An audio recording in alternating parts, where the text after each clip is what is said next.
The volume was not on. It was in our first podcast. Yeah. We did it in Wedeking. Yeah. And now we kind of settle on Boardroom. because chairs are more comfortable. Is that true? I think we decided we liked the sound better too, didn't we? Acoustically. I don't know. We recorded one in here and we recorded one in Wedeking and we just stuck with here. Yeah, this is just traditional now. Yeah. So back to the airplane thing. So why do they call it airplane mode? Because you're supposed to turn your phone on to airplane mode when you're on an airplane. All right, and that leads me to another question. Why?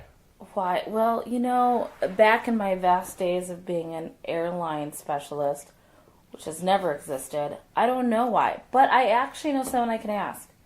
Because one of my exchange students is going to school to be a pilot. Well, okay, and so if it has to do with the flight of the plane, now it's the safety of the metrics in the plane and stuff, I think. Okay, they say you're supposed to turn your phone off, and airplane mode actually is not off. What you should be doing. But if you've flown recently, it says that all devices that are of a certain size or smaller need to be on airplane mode or off. And any device like a laptop and such must be off and cannot be powered on until you're given the notice and the little ding happens and the light comes on or goes off. Are they afraid of interference with the plane's computers? I would assume that that's at least what they're going to tell you. Which is probably not true. You know what? I just found a fortune cookie thing in my phone, and it says your genuine talent will find its way to success. Well, on that note, I will introduce the Hospitality Authority podcast. Welcome to the podcast. Hi. I know that took a while to get to you, but we had some serious things to discuss before we got to you. Life-changing things. Life-changing stuff. Yeah, Kurt's new hashtag. Hashtag kurtsquirks, which is tough to say quickly in succession. Everyone, introduce yourself today. I'm Kurt Wisselberg. I am Dario Diaz. I'm Michaela Olson. And I am Miley. just going with one name now. Cher, Madonna, Miley. Miley. Yeah. It rolls off the tongue. Actually, it doesn't roll. Yeah, and Michaela can't roll her R's. Nope. I can't. Only on the sporadic occasion can I roll my I think it's R. pronounced sporadic. I'm not going to. Sporadic. Because all you're going to get is the I will preface this podcast by saying that Michaela has been having trouble speaking today. The words were not flowing. Did you see that she sent out a disclaimer via email that she is not responsible for words said today in the podcast or something because her words weren't working or something? I'm not responsible for what comes out of my mouth. We probably should have a disclaimer on this podcast as well that, nothing we say. Does it have to be like one of those things where it's like the end of a movie or the beginning of a movie or a book? All things are based on fictional characters, and any resemblance to or heretofore blah blah to blah real life blah blah blah to real life is purely coincidental. I was thinking maybe don't necessarily use us as a reference site because we could be wrong on what we think are facts. But we bill ourselves as the Hospitality Authority, as in we are the experts on hospitality. On that, yes, that's true. Okay, well, this was really deep. Last week we were all like off. The week before, Michaela was meowing and I was singing, and we were all just tired. We were missing Dario. Maybe we This week Kurt has notes. Kurt has notes. He actually sent. Did you all see the brief he mailed to us? Yeah, I emailed everyone back, and I used the wrong word, to which I then sent another email with the correct word. Was it responsible? I was working on an email to someone else. I said we were taping a podcast instead of recording a podcast. I feel like taping just sounds. So 1989. I like the word taping, Yeah, although when people are asking 1989. us what we're doing, I'm like, I can't come to the phone right now. I'm recording. And plus, you can't answer that question with anything that makes sense, because what are we doing right now? I'm having a cup of coffee. Well, let me tell you what the L stands for in TLC. It stands for leadership, and this is the word. It's not been bothering me, but over the past couple of weeks, I have noticed as we have interviewed FFA officer candidates that the word leadership gets bandied about kind of insignificantly, and so we've been asking these FFA officer applicants, what does leadership mean to you? And there is a lot that can be said on evaluating those candidates as to their maturity based on their response to that question. I would agree. So I have a theory. I have a theory that it's not a theory, it's a hypothesis. And I'm not going to test it, this is speculation. There's a disclaimer. That individuals go through a progression of understanding what leadership is. And when they start out, they just think that leadership is telling people what to do. Those aren't my words. Those are words that I have heard at least 3 times from high school students telling people what to do. That's what Just the leadership other is. night, just 3 times in the other night, because we have done numerous interviews, and even, and I would say even some of our fleet candidates who aren't necessarily FFA officers. I mean, we are working with a variety of organizations. Leadership seems to be a word that is not necessarily correctly understood or correctly used. I think leadership is a result. It's not a skill. It is a result of doing a number of things. Does that make sense? Michaela. I have studied several forms of leadership in college. Thank you, UNL. And I think leadership isn't just one thing. It is a very diverse action, and I think that leadership is kind of an umbrella term for what it actually means. Like, I think there's a lot of things that fall into leadership. Like, it's not an action. It's a result or an umbrella, yeah. And that's why we ask the question the way we do. What does leadership mean to you? That is a really telling question. Well, and that's what I struggled with in college, studying all the different types of leadership there are, because there are numerous types of leadership that managers can fall into. Is this in reference to the types of power that a leader uses? Some of them. Okay. I mean, there's power leadership, and we have a book in the office from one of my classes, remember? I'll read it this afternoon. And there's so many different styles of leadership that I think you just can't, everyone is different. And so everyone is going to have a different definition of what leadership means. And so I think that's a really good question. But if people don't understand what leadership is, or even the broader sense of leadership and how it affects them, then no one is going to understand when we ask that question. Mm-hmm. So I go back to I think there's a progression that individuals go through, whether they're teenagers or adults, doesn't matter, of understanding how leadership can be effective. And I guess that's the response I'm seeking when I ask someone, what does leadership mean to you? I'm really implying, what does effective leadership mean to you? Because you get a sense of what matters to them. Right. You get a sense of their value. Mm-hmm. I think it's interesting because when you ask that question, oftentimes you get the leading is telling people what to do. And so it's an authoritative position. And as you progress, leadership goes from being authoritative to being directive, or being something you work alongside people to do. It could be a team, it could be a project. And then what people are in charge of it within that scope. And that's really kind of interesting. But a lot of times what we're seeing when we ask that question, we get that, well, we're going to tell people what to do, or we're going to show them how to do it. And I think telling and showing are 2 different things. And we've heard that a few times.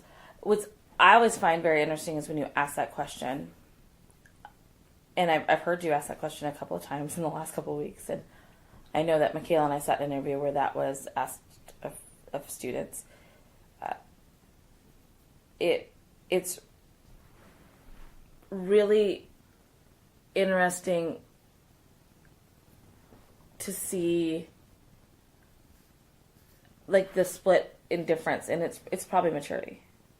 It probably is maturity, right? Like Maturity's part of it. I think a lot of it is experience. Do you think also is experience and what their example? It's experience, it's maturity, but it's also awareness. Because some people when they're in a group and say they're 10 years old and they've had a positive role model leader and that group accomplished a group goal, then I think they become aware of those leadership qualities that they admire. If they haven't had that experience, it's very difficult for them to say more than, well, leadership is ordering people around, telling people what to do. And then the next step is, well, I lead by example. I think that's maybe a step up from orders, but it's not that far removed.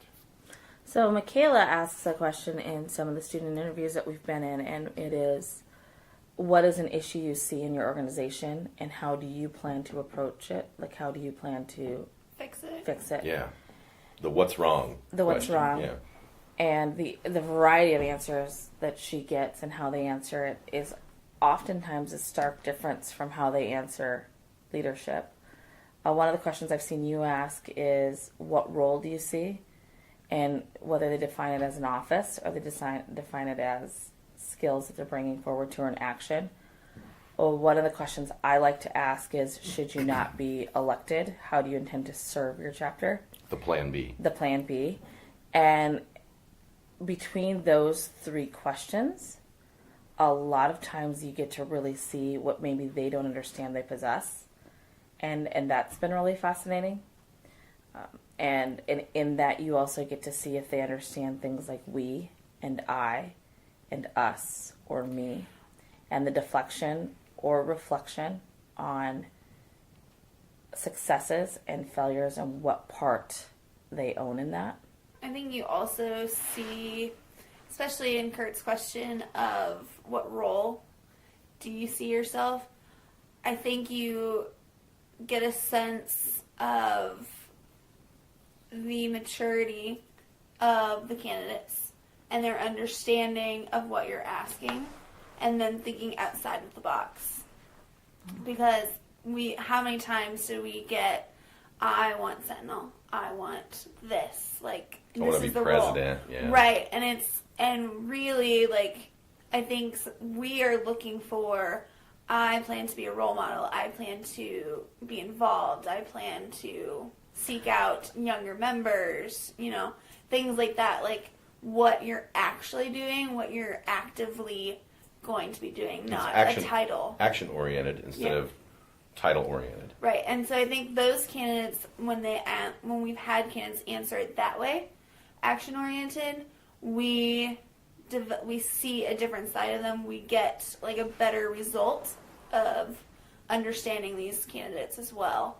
And those are usually the ones that rise to the top, as opposed to the ones that just say, I want to be president. I see myself as president. Right. So it's interesting. We interviewed the other night when we were at interviews at a school. Kurt asked his question about role, and the ones that did score higher talked about, I was really shocked. We had a couple talk about passion, talk about working. Now, when we asked about offices, they kept saying, well, I don't have as much experience, so I would understand if I was down the slate. And after everyone was done and all the scores were given out, we were down through paperwork and such, we were talking with their advisor, and we were saying, I don't think that they understand that just because you're the president or you're the reporter or the sentinel, the responsibility to lead an organization is the same. And that's why they invest in all the other things that they do with them. But it was really interesting. The one I really liked, we've interviewed a few where you hear, well, my family has held these positions. We had a young man, and I can't remember which group it was, we've done so many, that said, well, everyone in my family has been president. And while it would be nice to be president, I would just like to be a part of this great group. And what I loved about that was the consistency of hearing that answer this year and knowing that that truly was his passion. Probably 3 years ago when Michaela and I had the opportunity to see the same individual. And it wasn't about president. It was about the example that his sisters or his dad or his parents or his grandparents had set for him in regards to what it meant to be some part of something that was bigger than themselves. And that was really exciting. We don't always have that opportunity to see that kind of growth, but it was really exciting. Speaking of growth, I want to get Dario in on this because to me, the leadership growth cannot exist without strong teams. That's what I have in my head. And so I want you to talk about how on your team, how sometimes you have people step up and then you view them as maybe even leaders. I don't think maybe he does. Definitely that happens. Well, every time when I have, and especially because I have a lot of young teenagers that come and work in my team, since I interview them, I said, yes, I'm your supervisor, but I am not. We're basically co-workers. We'll do the same thing.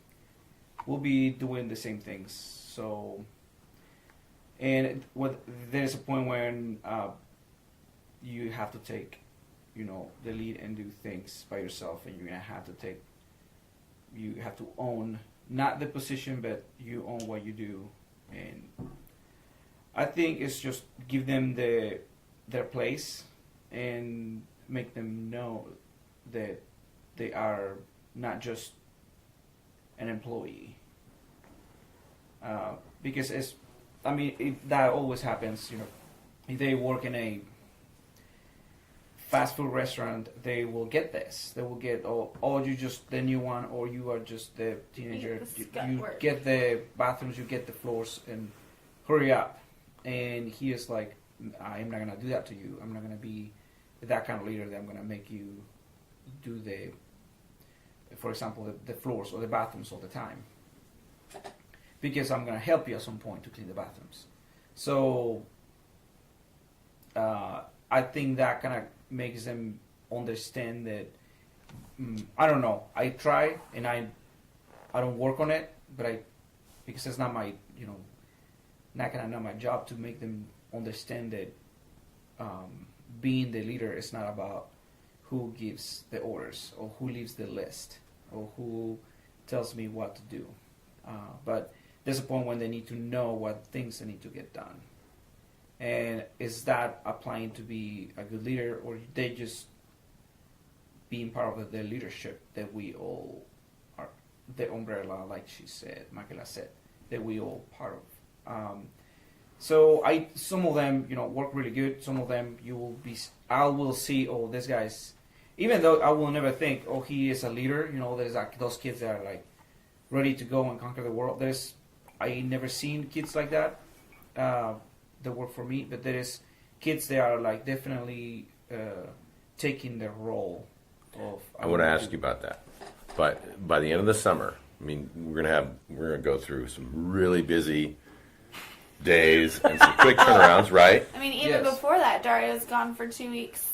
Right. During a really busy time. So let me give you a scenario. Let's say it's July and these kids have been through a lot, all your crew.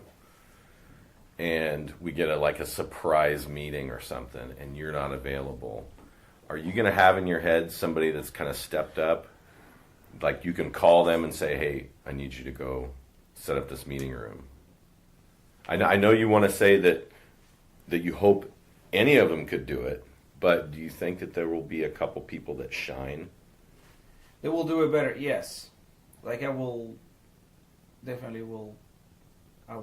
trust some of them and say, hey, can you go? Even though it happened on Monday this week. Yeah. Today is Thursday. It happened Monday. I left because I needed to leave, and a last minute call, we need a room, we need to set it up. So I told Jane, can you write the list and the description of the setup for Derek?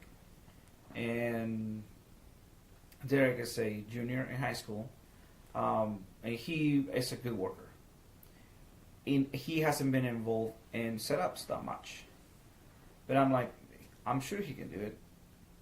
And I was thinking I can go back later tonight when I come back in town, stop quick and see if it's ready to go. So in my mind, I'm thinking I'm gonna have to go and rearrange everything because probably it's not gonna be like I will do it. To your specifications. So I walk in there and the room looks great. It's ready to go. Everything is set up, and I will just leave it. You know, so that's what I do, especially in setups. You know, kids will go and they will work and they will try to do the best they can. I can go and just move the tables, like I don't like it. They're not straight, or the chairs are not going that way. You have a very, very high standard. Yeah, I like things, but if I go over there and I see that they did a good job, I'm not gonna move a thing. You actually did a good job, and I will let them know. That's great. Now it's a setup. It's just chairs. It's just tables, but it's the way that they like. Ooh, But it's important to our it's clients. important for our clients, and it's important for the kids to understand that, you know, the setup stay the same. They're gonna use what I did, the way I set it up. And that goes to, you know, from that all the way to weddings, you know, when we set up for weddings. And kids will know, like, there is a certain amount of experienced kids that work here that they will know what to do. And it's, you know, a process. Every year we get new kids. Every 2 years we get new kids. Right. So you have to push them a little bit and let them use that leadership. But your experienced kids tend to be leaders for the new crew. Yes. And you issue that test to your older staff members. And I always let them know, like, I've been telling them, I'm going to be gone for a couple weeks, so you're going to be in charge. Well, doesn't mean they're going to be the ones, you know, carrying the cup of coffee. Yes, you know what I mean? But Yeah. you know, to say that, you bring that up, when you were gone the first time, when you went on your first big trip, kind of like took some time away, and all of us knew that it was going to be spotty at best if we were going to get a hold of you. The individual that you had put in charge, actually the 3 young men that you had put in charge, I told you that if you trusted them, I was going to trust them.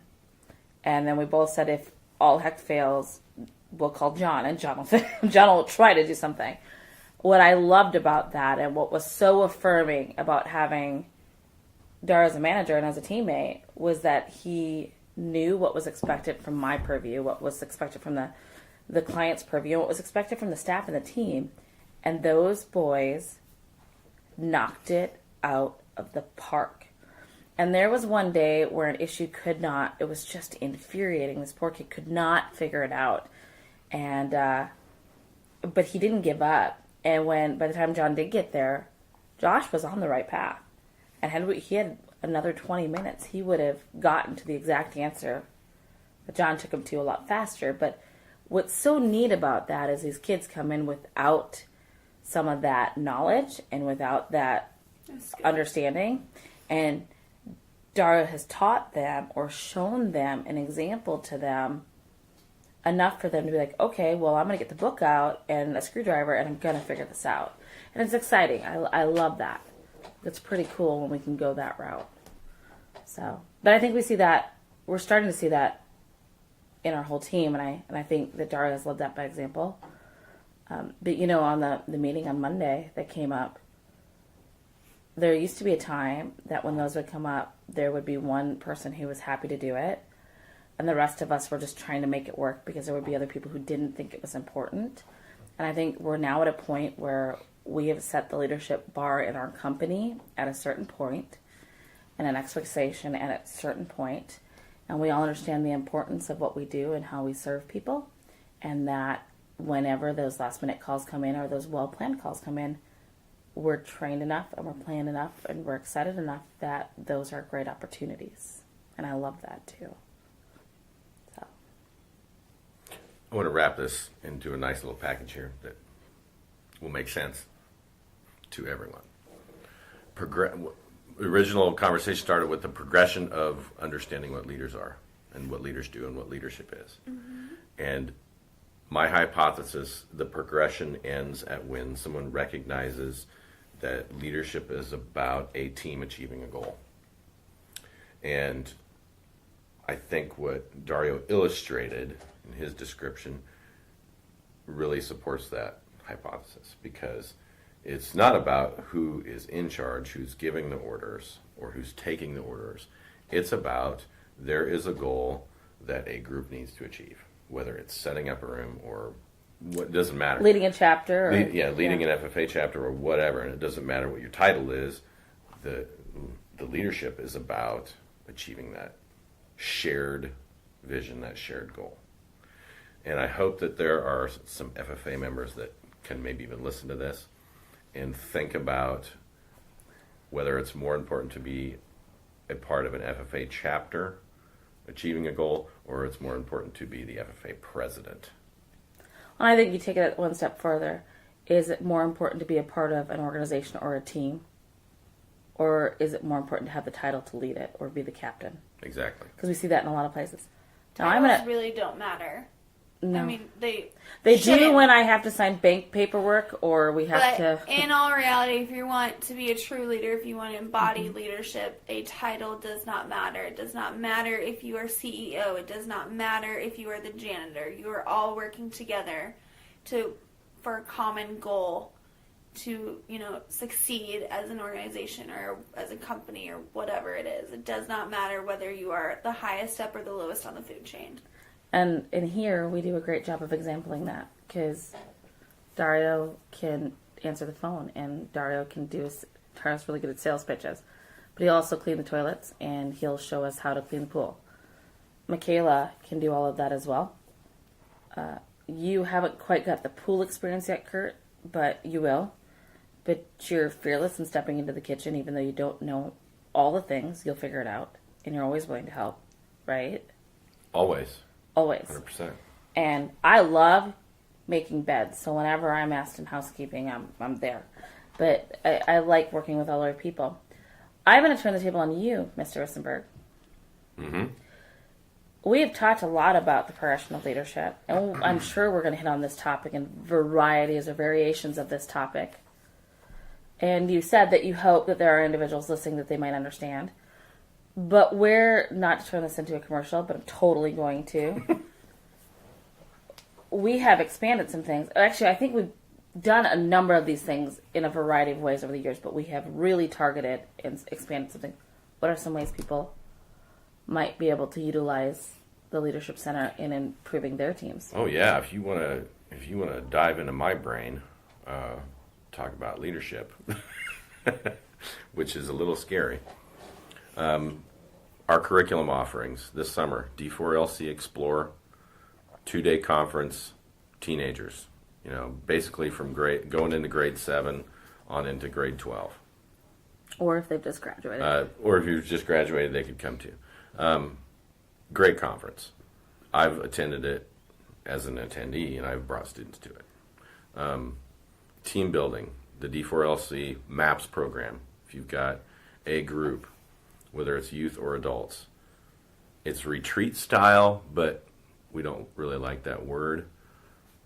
Team building, custom team building is I think that'd be a great opportunity for any group. FFA chapter, FBLA officers, community organizations, School boards, companies.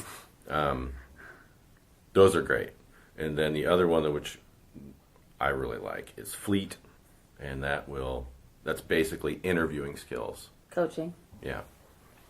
So, yeah, we offer a lot. And, you get to sit down with me, who I think about leadership all day, basically. And I'm always reading crud. This is true. It's really true, so. Good answer. You can find all of that where? Yeah. tlcaurora.org. Come to our website. Or they can call. Well, they can call me, 402-694-3934. Okay. I'll talk to about anybody. Yep. All right. Wrap it up in a nutshell, sir. Well, I will wrap it up by saying leadership is about teams. It's not about titles. Shared goals, shared vision. And the sooner people recognize that, the better off they'll be. Any other closing thoughts, anyone? No? All right, everybody say bye. Bye. This has been the Hospitality Authority podcast here at the Leadership Center, where we create moments that matter.